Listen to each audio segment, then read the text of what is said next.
اور نماز پڑھتے وقت ہمارے رسول محمد صلی اللہ علیہ وسلم فرماتے ہیں، لکھا ہے صحیح حدیث میں، ابو داؤد کی اور صحیح بخاری کی بھی، اللہ سبحانہ وتعالیٰ کے رسول فرماتے ہیں صحیح بخاری میں جلد نمبر 1 کتاب الآذان چیپٹر نمبر 75 حدیث نمبر 692 میں کہ جب آپ صلاح کے لیے کھڑے ہوتے ہیں تو کندھے سے کندھا ملاؤ اور ٹھکنوں سے ٹھکنا ملاؤ۔ اللہ کے رسول فرماتے ہیں صحیح حدیث میں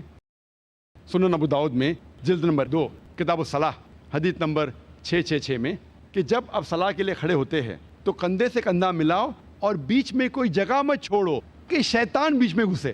ہمارے نبی صلی اللہ علیہ وسلم وہ اس شیطان کا ذکر نہیں کر رہے تھے جو آپ اونیڈا ٹی وی کے ایڈ میں دیکھتے، جو شیطان کے 2 سنگ ہوتے ہیں۔ اللہ کے رسول اس شیطان کا ذکر کر رہے تھے، وہ شیطان